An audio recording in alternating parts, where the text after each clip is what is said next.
La Hora Sobrenatural. Pastor Juan Cano.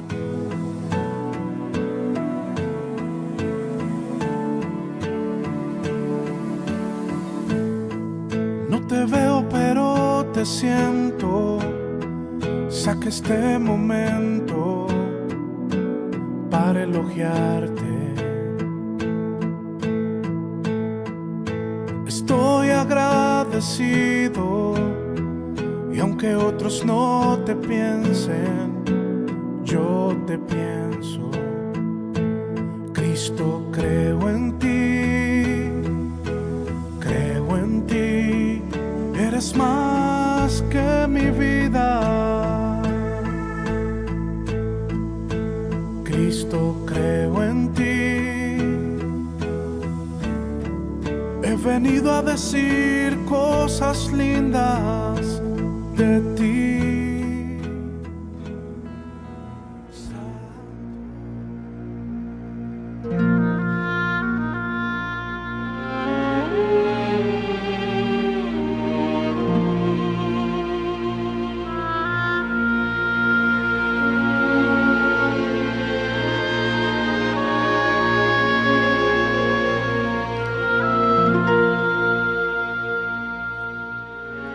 Y entraron en Capernaum, y los días de reposo, entrando en la sinagoga, enseñaba. Y se admiraban de su doctrina, porque les enseñaba como quien tiene autoridad, y no como los escribas. Pero había en la sinagoga de ellos un hombre, con un espíritu inmundo, que dio voces, diciendo: «¡Ah! ¿Qué tienes con nosotros, Jesús Nazareno? ¿Has venido para destruirnos? Sé quién eres, el Santo de Dios». Pero Jesús le reprendió, diciendo: «Cállate y sal de él».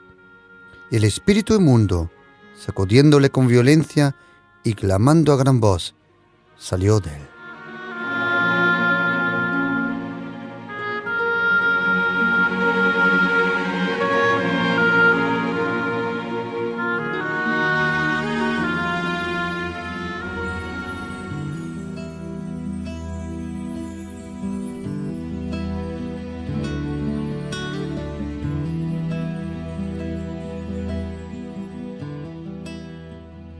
Evangelio del Señor Jesucristo según Marcos, capítulo 1.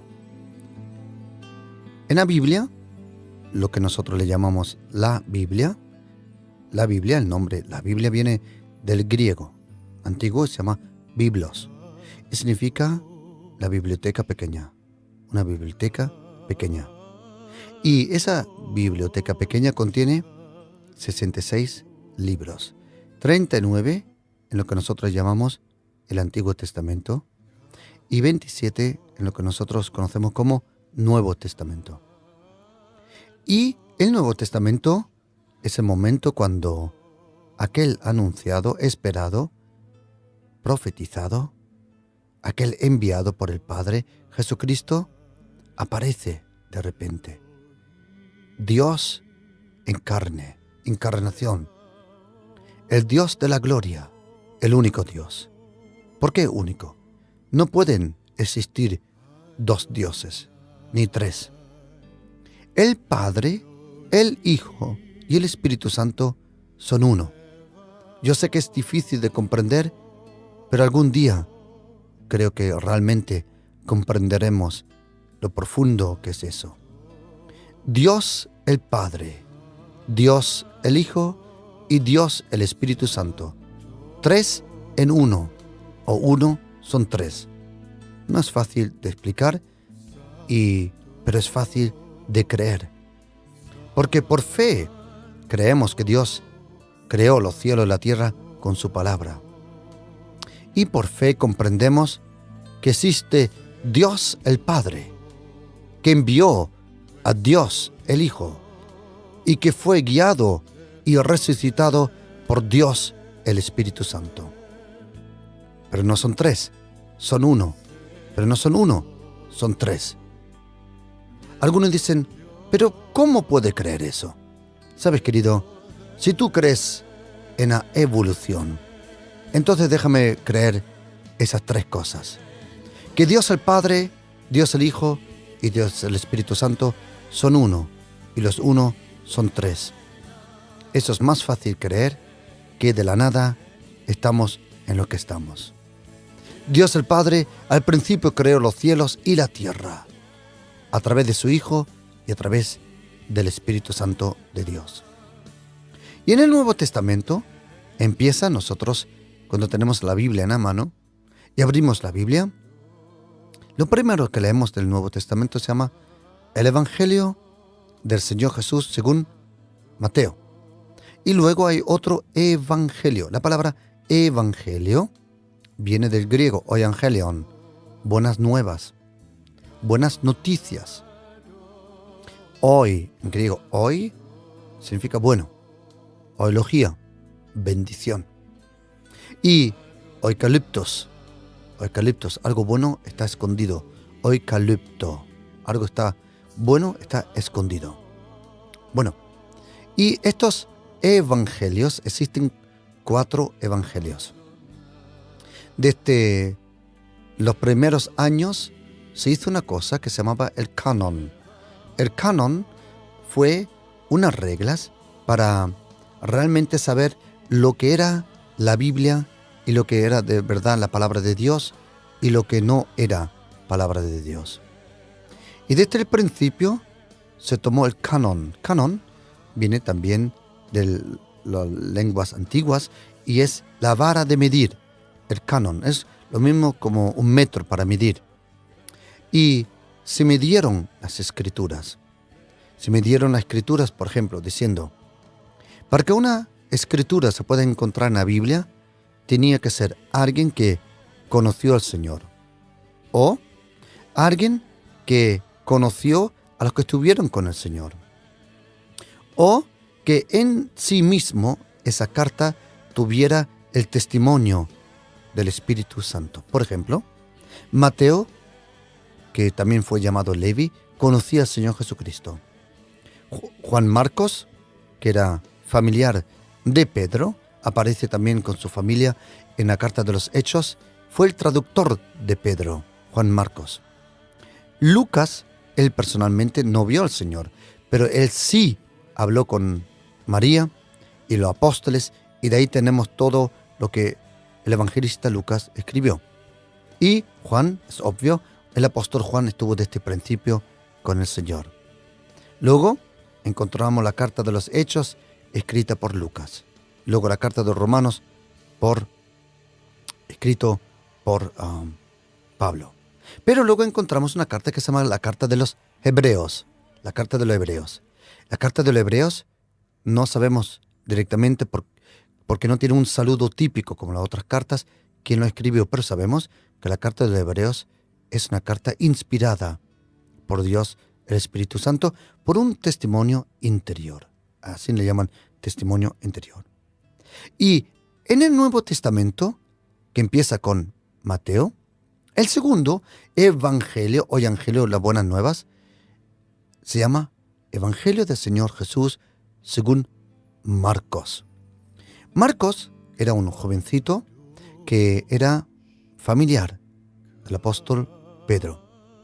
Y este Juan Marcos en un momento fue de viaje con el apóstol Pablo, pero lo podemos leer en la carta de los Hechos capítulo 13 y luego capítulo 14, pero no encajó muy bien Juan Marcos con Pablo, porque Pablo en ese momento recientemente había empezado su ministerio, y luego también vemos en la vida de Pablo como Pablo cambia en su carácter y se convierte en un hombre bien suave y dulce. Al principio de su ministerio dice Pablo, ¿no soy yo el apóstol? ¿No he visto yo al Señor? Pero a lo último, el apóstol Pablo dice, yo soy el último de los apóstoles. Ahí vemos que hubo un cambio en su carácter, un cambio, o mejor dicho, él fue afilado, de un diamante a un brillante.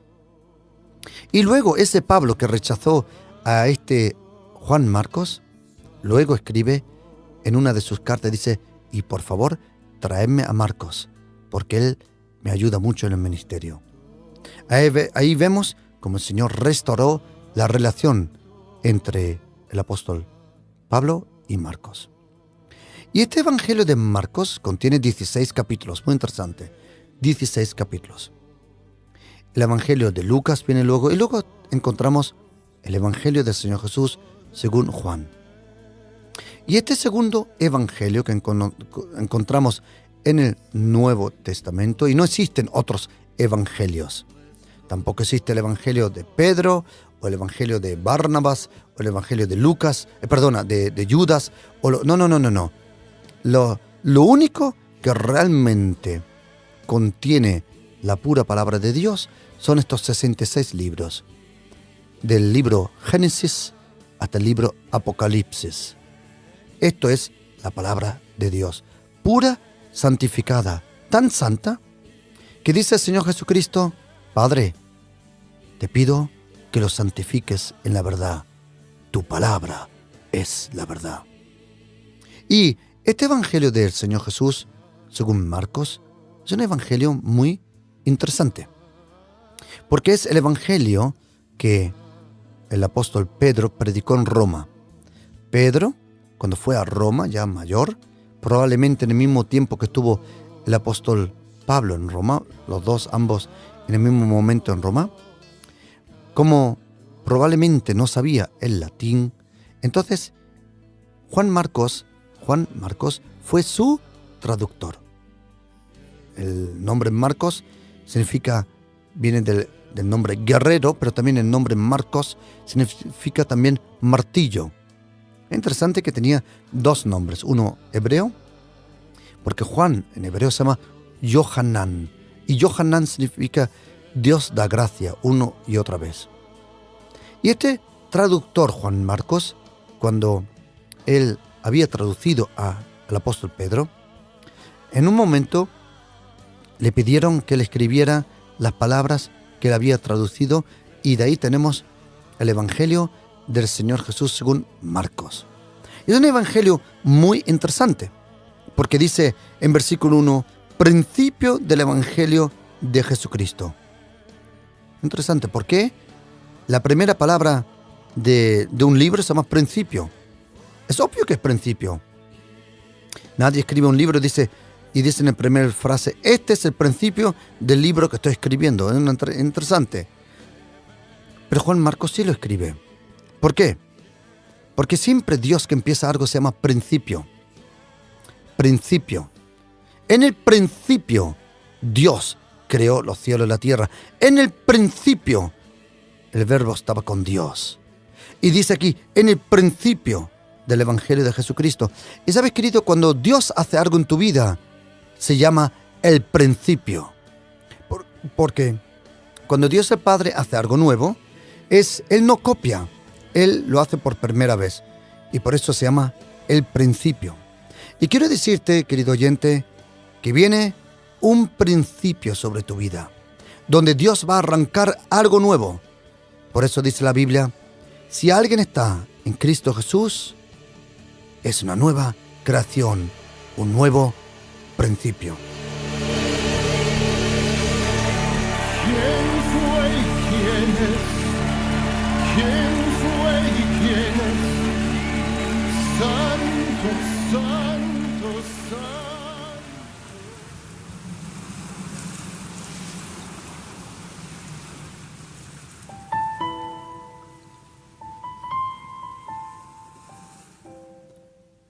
Y dice Marcos, principio del Evangelio de Jesucristo, Hijo de Dios, como está escrito en el profeta Isaías: he aquí, yo envío mi mensajero delante de tu faz, el cual preparará tu camino delante de ti.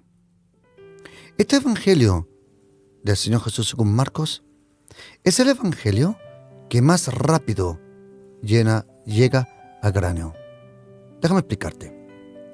Hay cosas que se encuentran en el Evangelio de Lucas y en Marcos y en Mateo. Hay cosas que se encuentran en Mateo y en Marcos solo. Y es interesante que cuando Mateo o Lucas necesitan ciertas palabras para llegar a un punto. El que más rápido llega al punto es Marcos. Porque el Evangelio de Marcos es un evangelio escrito casi de una forma como un telegrama. Porque hay una palabra en griego que aparece aquí casi 51 veces y se llama la palabra oitheos. Y oitheos significa al instante o entonces, la mejor palabra, entonces. Y muchas veces esa palabra aparece en el Evangelio de Marcos, probablemente 51 veces. Es un evangelio que va rápidamente al grano. Y es el evangelio que más describe la confrontación con los poderes diabólicos. El evangelio de Marcos, interesantemente, el primer milagro que el Señor hace, la primera cosa que sucede es una confrontación contra los poderes demoníacos. El evangelio de Marcos empieza echando demonios fuera, pero ¿sabes lo lindo que es? El evangelio de Marcos termina echando demonios fuera. Porque dice el Señor en Marcos 16, versículo 17, y estas señales seguirán a los que creen. En mi nombre echarán fuera demonios. Hablarán en nuevas lenguas. Tomarán en las manos serpientes y si bebieren cosa mortífera no les hará daño. Y sobre los enfermos pondrán sus manos y sanarán. Y dice la Biblia, y el Señor, después que le habló, fue recibido arriba en el cielo y se sentó a la diestra de Dios. Y termina el Evangelio de Marcos así. Y ellos, saliendo, predicaron en todas partes, ayudándoles el Señor y confirmando la palabra con las señales que le seguían. ¿Qué señales eran? Eran echar demonios fuera y era hablar en nuevas lenguas y todo lo otro que el Señor había prometido. Interesante que el Evangelio del Señor Jesús, según Marcos, empieza con la confrontación de echar demonios fuera. Y mucha gente, aunque no vaya a una iglesia, mucha gente, aunque no se considera ella misma religiosa, sabe, percibe, o le ha venido por lo menos el pensamiento que dice, hay algo malo, invisible, que de vez en cuando se me ha enfrentado en la vida. ¿Sabes, querido? El único que se pudo enfrentar a todos esos poderes diabólicos y que los venció fue Jesucristo, y es Jesucristo el Mesías, el Hijo de Dios. Y Jesucristo en ningún momento vino a hacer una nueva religión o una institución o una denominación. Jesucristo, el Hijo de Dios, vino para morir por nuestros pecados, pero con su vida nos enseñó que hay un Padre amoroso, cariñoso, lindo, con tanta paciencia, que nos ama. En cuanto al Padre, aparece 4 veces en el Antiguo Testamento, y yo seré vuestro Padre. Pero de la boca de Jesucristo, 120 veces habla del Padre. En el Antiguo Testamento, Moisés dijo, Aarón, cuando bendigas a los hijos de Israel, di, el Señor, Yahvé o Jehová o Adonai, es igual como le llames. El Señor resplandezca su rostro sobre tu vida. Pero cuando vino Jesucristo, ya no habló de Jehová, ni de Yahvé, ni de Adonai. ¿Sabe lo que él dijo? Y cuando vosotros oráis, decid, Padre, Padre, Padre. Querido oyente, no sé cómo tu papá te ha tratado. Probablemente has tenido un buen papá en esta tierra. Probablemente nunca conociste a tu padre. Probablemente te trató mal. Pero quiero decirte que hay una oración que está esperando que la descubras. Pero al principio de esa oración, que no es ninguna religión, sino es una relación. Hay una palabra que va a cambiar toda tu vida. ¿Sabes cómo se llama? Padre. Querido, si Dios, el eterno creador del micro y del macrocosmos, si Él es tu Padre, entonces quiero preguntarte una cosa. ¿Qué demonios es el diablo y su ejército para atacarte? Como dice el apóstol Pablo, si Dios está con nosotros, ¿quién contra nosotros?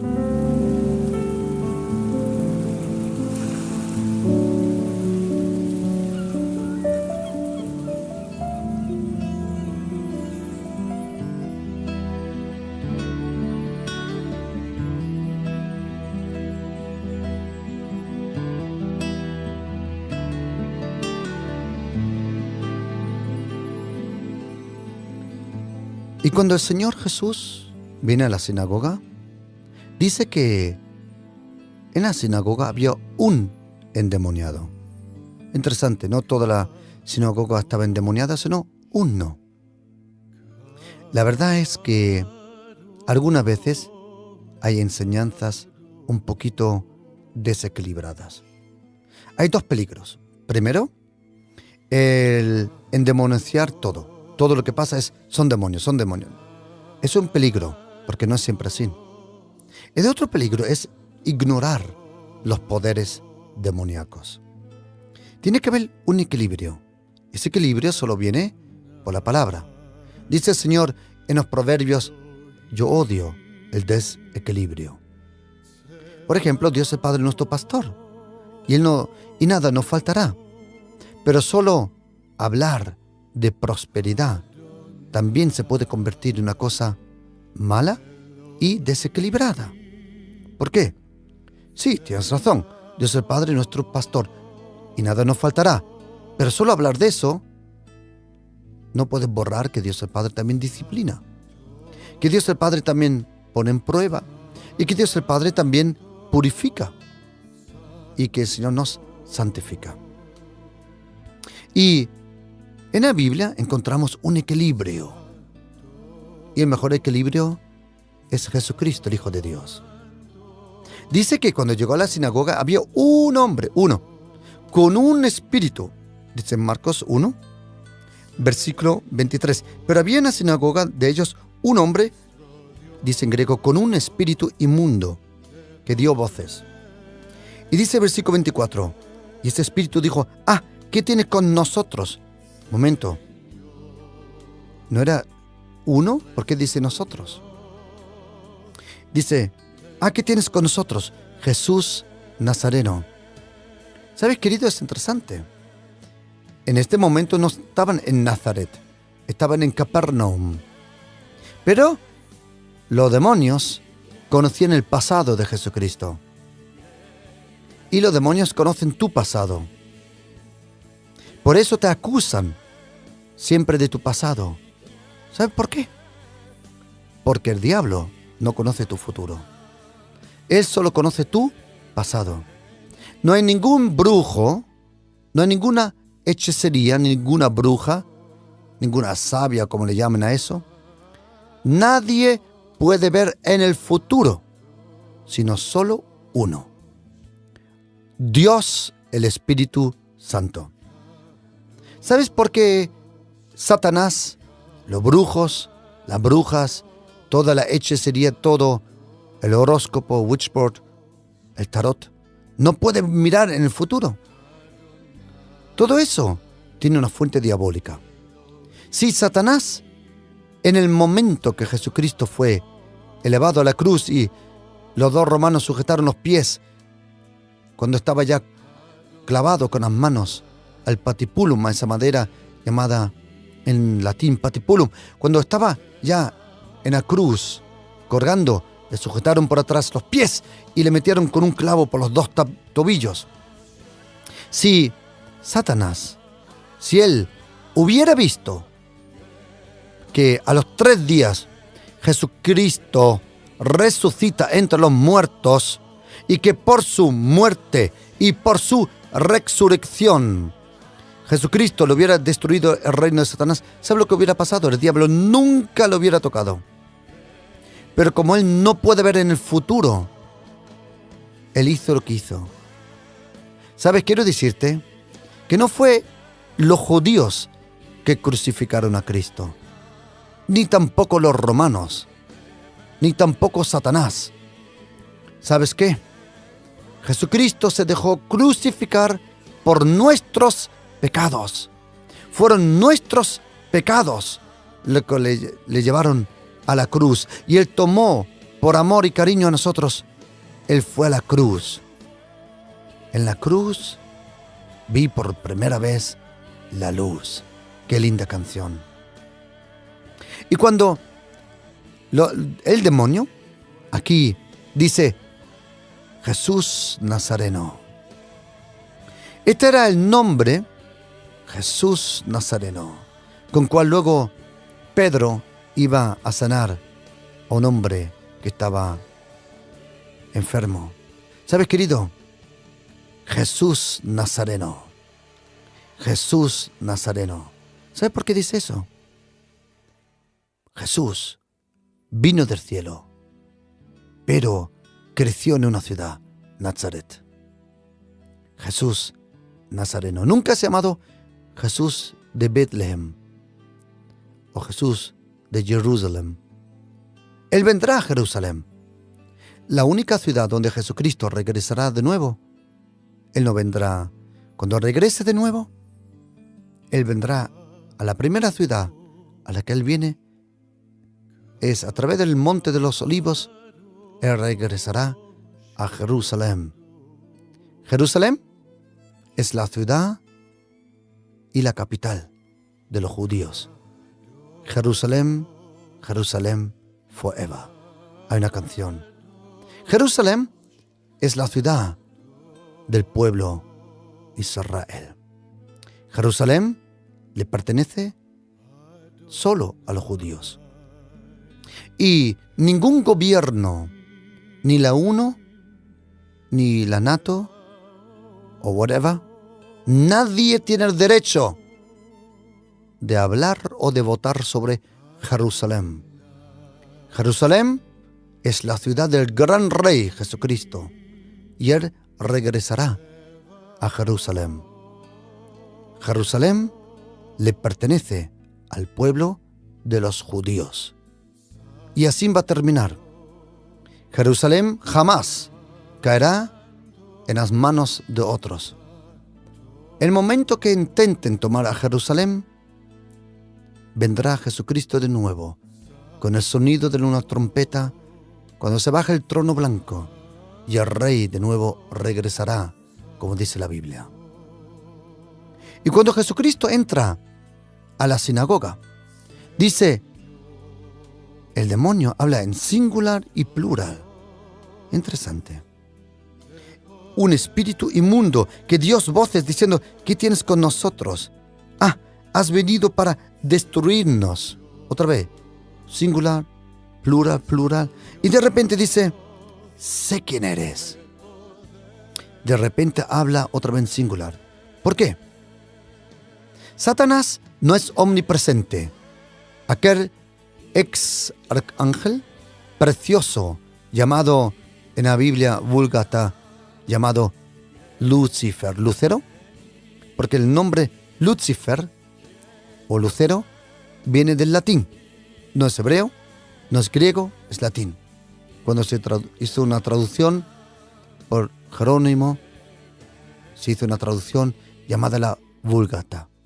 Y en la Vulgata existe la Vulgata Nova y la Vulgata Antigua.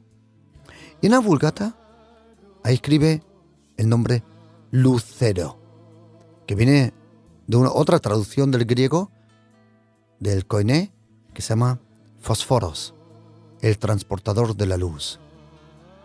Antiguamente, él podía transportar la luz, pero Satanás ya no puede transportar la luz, porque él es el príncipe de las tinieblas y Jesucristo es el rey de la luz, el príncipe de la luz. No, perdona, Jesucristo es la luz. y Satanás no puede transportar a Jesucristo. Él aparece, dice en la primera carta de los Corintios, dice, aparece como el ángel de la luz, pero en griego no dice el ángel de la luz. Literalmente, dice, en el New Greek Testament o en el Nestle Aland, versión 27, que es el texto básico para todas las Biblias en griego, dice, él aparece o él aparenta como un ángel de la luz. Todas las sectas quieren aparentar como un ángel de la luz, pero los demonios jamás serán un ángel de la luz. ¿Sabes qué? Dios el Padre le ha quitado a Satanás y a los demonios el derecho de ser luz y se lo dio a otros. ¿A quién? Y había unos cuantos a los pies de Jesucristo sentado en un monte. Cuando Jesucristo se levantó, dijo, bienaventurados los pobres, bienaventurados los que son perseguidos. Y luego dijo, vosotros sois la luz del mundo. ¿Quién es la luz del mundo? Jesucristo. Y además, aquellos que le siguen a Jesucristo, católico, evangélico, bautista, metodista, lo que seas. Porque en primera línea, nosotros no somos ni católicos, ni evangélicos, ni bautistas, ni metodistas, sino somos discípulos del Maestro Jesucristo. Discípulos. Si permanecéis en mi palabra, reconoceréis la verdad, y la verdad os hará libre, y verdaderamente seréis mis discípulos. En el Nuevo Testamento aparece la palabra cristiano 3 veces, pero la palabra discípulo más de 120 veces. Y dice, el Espíritu dijo, sé quién eres.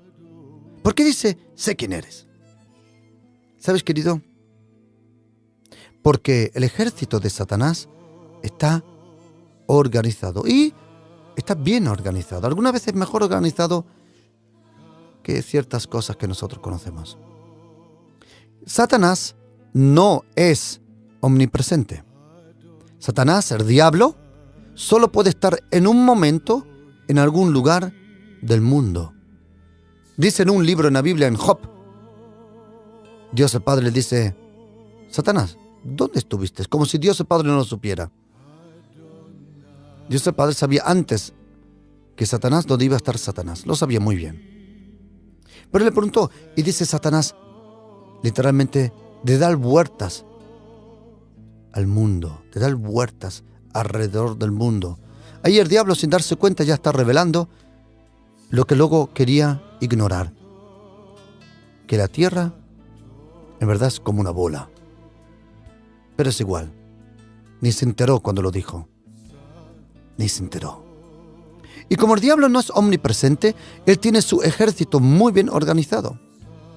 El apóstol Pablo dice luego, cuando leemos en Éfesos, la carta de Éfesos dice que nuestra lucha, y hay 3 cosas que un cristiano tiene de vez en cuando.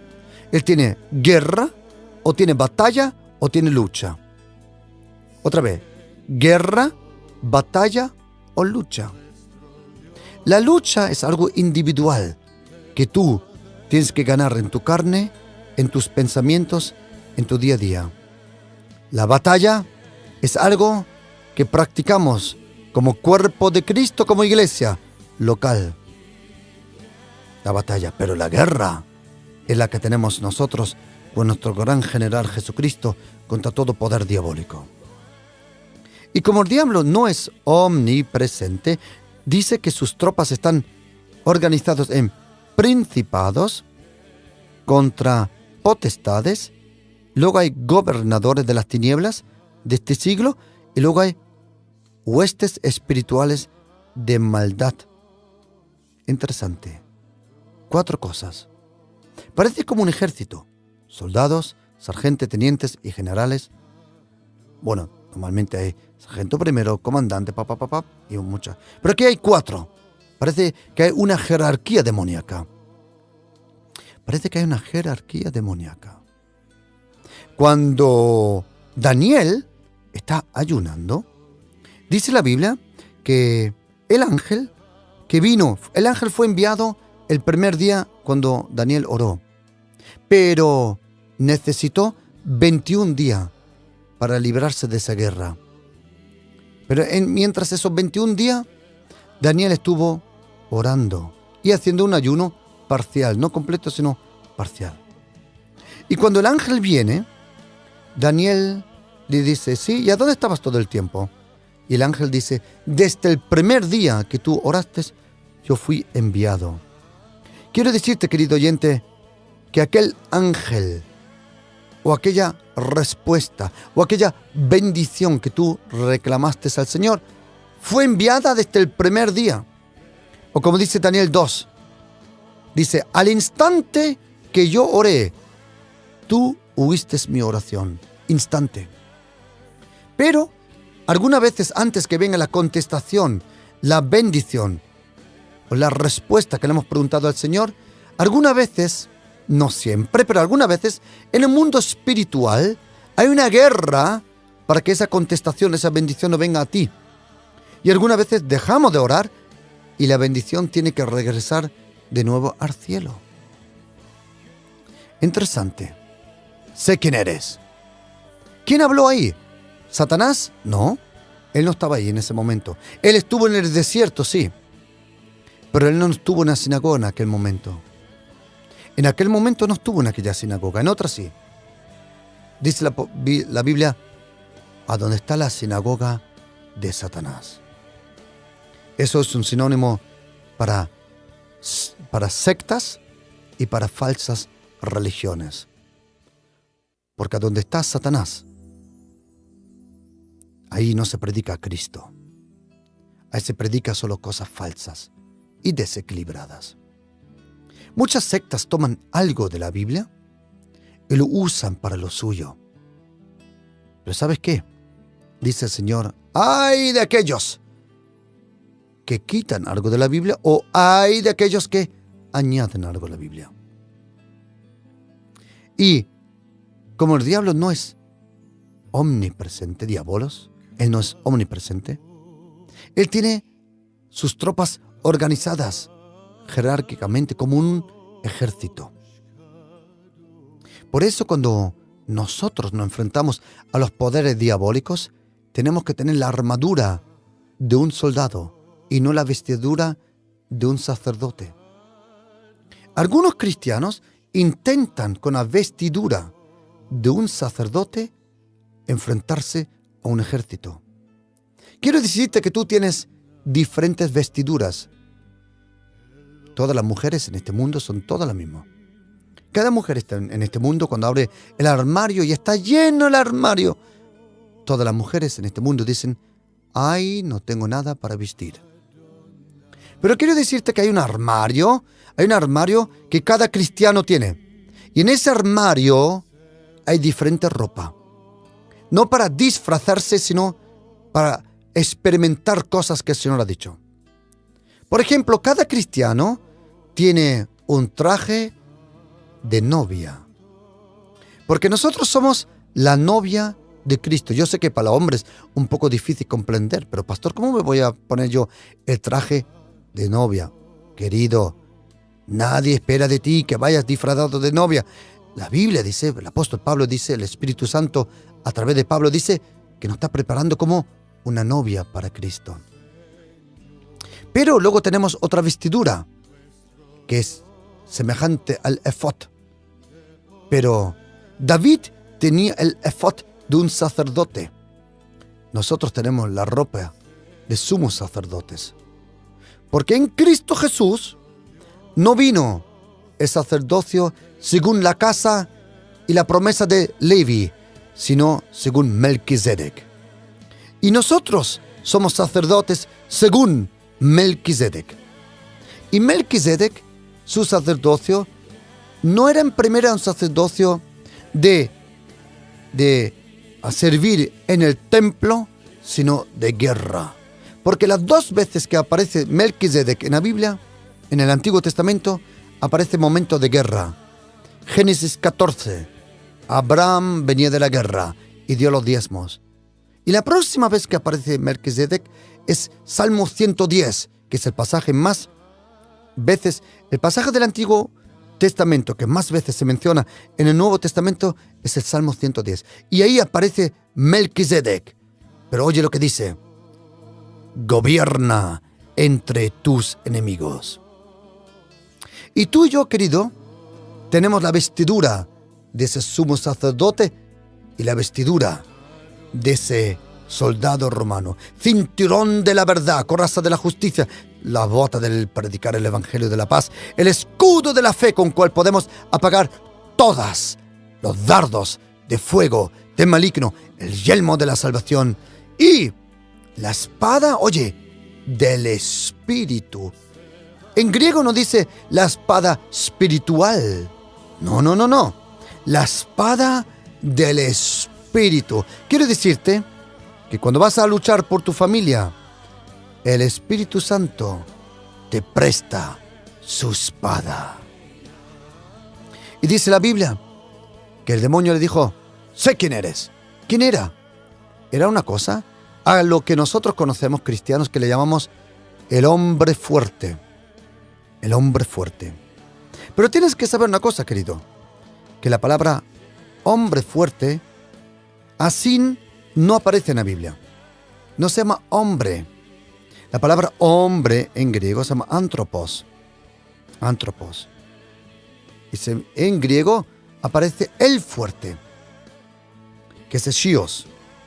Por ejemplo, Marcos 3:27 y Mateo 12:29 dice: ninguno puede entrar en la casa de un hombre fuerte, en griego dice del fuerte, y sacar sus bienes si antes no le ata, entonces podrá sacar su casa.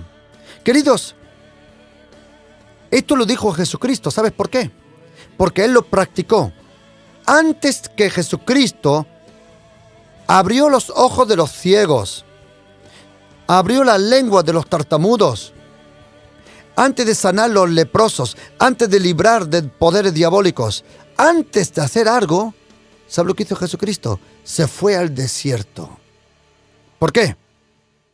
Porque allí, en el tiempo de la tentación, aunque Él no dijo explícitamente: te ato, Satanás, aunque no lo dijo así, pero sí lo practicó por su vida. Porque la vida santa de Jesucristo, la venida aquí a esta tierra, era como esto. Él entró a la casa del hombre fuerte, pero primero lo ató. Dice Lucas 11 que si el hombre fuerte, él cuida su palacio, todo está bien. Pero cuando viene uno más fuerte, cuando el hombre fuerte, otra vez en griego no dice anthropos, sino dice ishiros o ishios, cuando el fuerte armado guarda su palacio, en paz está lo que posee, pero cuando viene otro más fuerte y le vence. ¿Dónde venció Jesucristo al diablo? En diversos momentos de su vida. Primero, por su venida. El diablo intentó matarlo a los 2 años. Luego, ¿cómo venció otra vez Jesucristo al diablo? En el desierto. Él vino a la casa del hombre fuerte. Él pasó por esas tentaciones. Y él ganó la batalla. Y a partir del momento que salió Jesucristo del desierto, dice Lucas 4:14, ¿sabe lo que me encanta? Como dice Lucas 4, versículo 1. Dice la Biblia 4, versículo 1, dice: Jesús, lleno del Espíritu Santo, fue al desierto. Pero ahora oye cómo regresó. Versículo 14. Y Jesús volvió en el poder del Espíritu Santo. Otra vez. Jesús se fue lleno, pero Él no regresó vacío como algunos de nosotros. Algunos de nosotros entran lleno al desierto y salen más vacíos. No. Oye una cosa. En el desierto, cuando Jesucristo pasó esas tentaciones, por primera vez en toda la historia, un hombre resistió al diablo. ¿Cómo? Con estas palabras: escrito está. Querido, quiero decirte que no sé en qué desierto estás, pero quiero decirte que es el tiempo que el desierto tuyo, oiga, escrito está: el Señor es mi pastor y nada me faltará. Escrito está: cree en el Señor y tú y tu casa seréis salvos. Escrito está: el que habita el abrigo del Altísimo morará bajo la sombra del Omnipotente. Escrito está. Escrito está. Escrito está. ¿Cuánto miedo tiene Satanás de la palabra escrita? Porque la palabra escrita es la palabra de Dios, la Biblia. Y cuando Jesucristo vence al diablo en el desierto, y cuando sale, ya no solo estaba lleno del Espíritu Santo, dice Lucas 4:14, regresó en el poder. Y querido, quiero decirte que la presión convirtió la llenura en poder. Hay gente que está lleno del Espíritu Santo, pero no tiene el poder del Espíritu Santo. Porque cuando estás lleno del Espíritu Santo, algunas veces tienes que pasar por tiempos difíciles. Y quiero decirte una cosa: la llenura del Espíritu Santo no es que te protege para que no entres en tiempos difíciles. No. La llenura en el Espíritu Santo te prepara para los tiempos difíciles. Y cuando sales por los tiempos difíciles, querido, entonces no sales dañado o herido. No, never. Sales en el poder, en la dunamis del Espíritu Santo. Dunamis. Power of God. Dunamis. El poder de Dios. Dunamis. Dunamis. La dinámica de Dios. No estática, sino dinámica. Por eso se llama dunamis. Estática, no. Un cristiano estático es apático, pero un cristiano lleno del Espíritu Santo es dinámico. Y cuando Jesucristo resucita entre los muertos, viene una mujer bien temprano al sepulcro. Compró, dice la Biblia, compraron especies aromáticas para ungirle. Marcos 16:1. Y muy de mañana, en el primer día de la mañana, vinieron al sepulcro, y ya ha salido el sol. Pero decían entre sí: ¿quién nos removerá la piedra de la entrada del sepulcro? Quiero decirte, querido, que Dios el Padre ha oído tu pregunta en tu corazón. ¿Quién me removerá la piedra de mi problema? Algunos están pensando: ¿quién me va a remover la piedra de las deudas que tengo? ¿Quién me remueve la piedra de esa enfermedad? ¿Quién va a remover la piedra del sepulcro de mi hijo, de mi esposo y de mi hija? Y quiero decirte que antes que tú vengas, Dios ya removió la piedra. La piedra ya está removida. Para que sepas que lo que tú no puedes hacer por propias fuerzas, Dios el Padre envía sus ángeles, aquellos ángeles que no se dejaron mentir por Satanás, porque existen 2/3 de ángeles que no se dejaron mentir por Satanás. Y entonces dice la Biblia: habiendo pues resucitado Jesús por la mañana, el primer día de la mañana, apareció primeramente. Interesante, el Evangelio de Marcos empieza con un principio, pero aquí hay otro new beginning, nuevo principio. Dice la Biblia: Jesucristo se le apareció primeramente a María Magdalena. ¿Por qué Jesucristo se le apareció primero a María Magdalena? Primero, simplemente porque fue la primera que estuvo allí. El que se levanta por la mañana de primera es que más revelación recibe del Señor. Hay un principio en esto. Pero oye lo que dice la Biblia. Ella estuvo presente cuando oyó estas palabras. Cuando el espíritu inmundo sale del hombre, anda por lugares secos, buscando reposo. Y no hallándolo, dice: volveré a mi casa de donde salí. Y cuando llega, la halla barrida y adornada.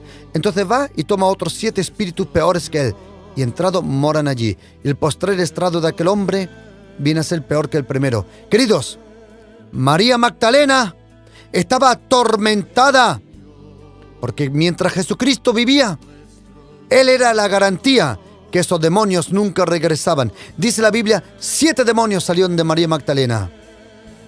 Pero ella no sabía que Jesucristo iba a resucitar.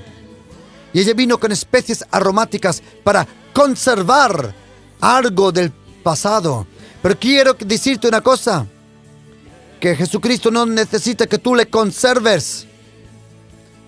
Él no necesita que venga con especies aromáticas religiosas, algunas ceremonias para conservarlo. Ellos vinieron a ungir a Jesucristo. Jesucristo dice: no, el único que unge soy yo, y punto. ¿Sabes por qué, querido? Jesucristo se le apareció primero a María Magdalena, porque María Magdalena estaba atormentada, tenía miedo.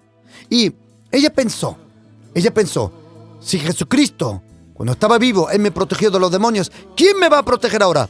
¿Pedro? ¿Juan? Si se han escondido en el aposento alto, desde 3 días no salen, tienen miedo. Y dice la Biblia que Jesucristo primero se le apareció a María Magdalena. ¿Sabes por qué? Para decirle: María, si yo te he librado, nunca más los demonios van a regresar a tu vida, porque Jesucristo resucitó entre los muertos. Y dice la Biblia, si Él te hace libre, realmente estás libre. ¿Sabes por qué tú vas a estar libre?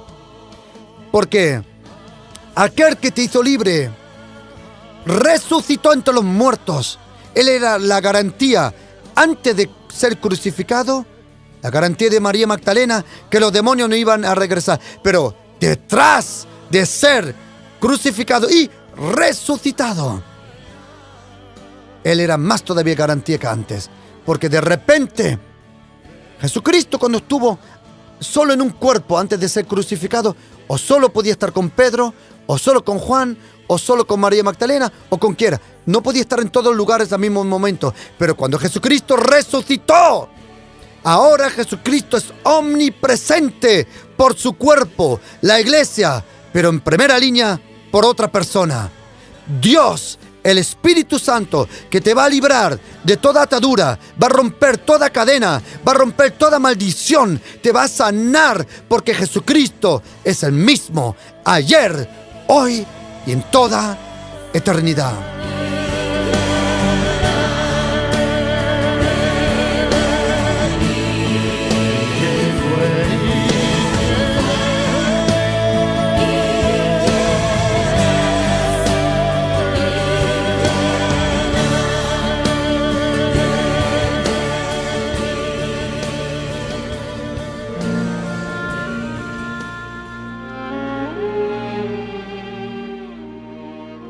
Y queridos, os quiero acompañar a una oración donde le vas a pedir a Jesucristo que Él te quita el miedo y te llene con fe, que Él te quita el temor y te llene con su amor, para que experimentes esta vida preciosa que solo una persona en la historia y en este planeta, en este universo puede ofrecer, que es aquel que es la fuente de la vida, Jesucristo. Y di conmigo, querido: Señor Jesús, reconozco cuánto te necesito. Y te pido, Jesucristo, que tú me perdones, porque eres el único que puede perdonar. Señor, tantas cosas he hecho mal en mi vida, pero te pido, Señor, que tú me perdones y que renueves mi vida. Y te doy la gracia, Jesucristo, Porque si tú eres mi Señor, no hay diablo ni demonio que yo tenga que temer. Porque yo ya no soy un esclavo, sino un hijo de Dios. Y si soy un hijo, soy un heredero en Cristo Jesús. Y te doy las gracias, Padre, que en este año voy a vencer lo que antes no conseguí. Amén.